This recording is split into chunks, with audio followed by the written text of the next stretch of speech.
Actually, there is a long story to tell why I pick up this issue, the comfort of women.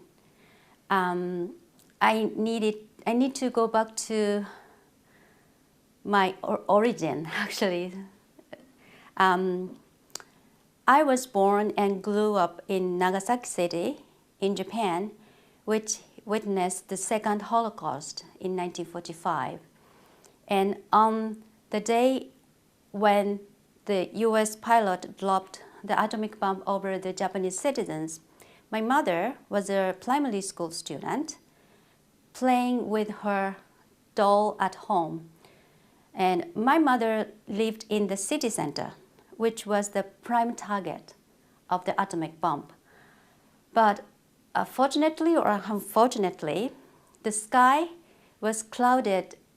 Sky was clouded so much with very, very thick clouds, and it was very difficult for the US pilot to drop the atomic bomb. So he almost gave up on the dropping the atomic bomb, but the next moment he found a hole in the white carpet of clouds. So he just dropped the atomic bomb into the hole. And the atomic bomb exploded over the hill, which was a few miles away from the city center. So my mother survived the atomic bomb, and at the same time she became atomic bomb survivor, what we call hibakusha. So I am a second generation of hibakusha. And since my mother told this story to me, I have been thinking about the meaning of my life. And when I got married and I had children, I just told my children the tragedy of war and atrocities of nuclear powers and so on. So at the time, I definitely identified myself in Japan as a victim. But there was something who totally changed my awareness, and my life happened to me in 2008. It was the enrollment of one module entitled the U.S.-Japan Relation at the U.S. affiliate Lakeland College, Tokyo campus. And my teacher, who was an American professor, introduced the issue of comfort women to the class. But until then, I had never, ever heard of anything about this issue. I haven't ever learned anything about this, even at school.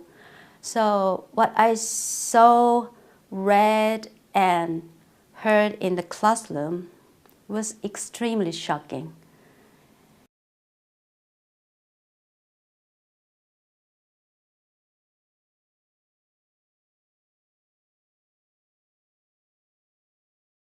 Right after the end of the World War II, the Japanese military just closed down the comfort stations, in the worst case by burning down or bombing down the comfort stations, with comfort women just confined into the inside of the station.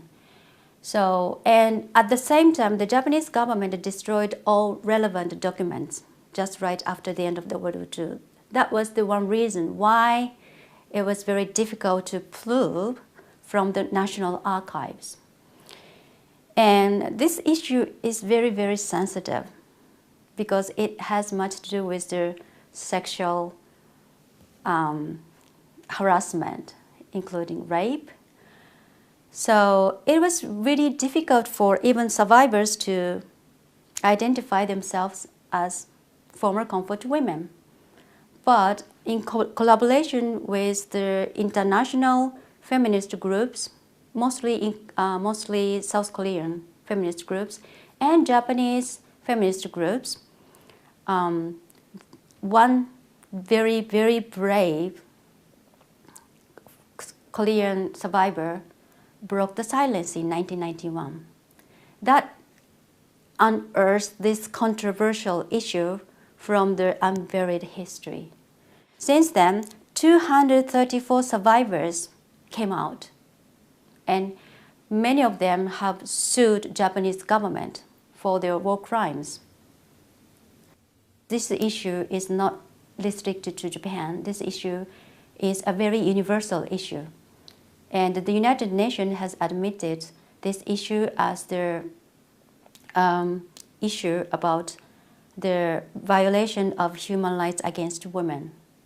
And the similar things happened even in the peacetime in the UK, like human trafficking and children pornography, sex tourism.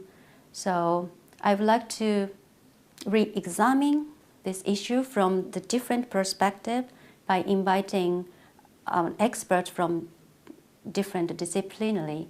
And I would like to make the place of the symposium where academia and the community just meet each other and deepen the understanding of the human rights issue.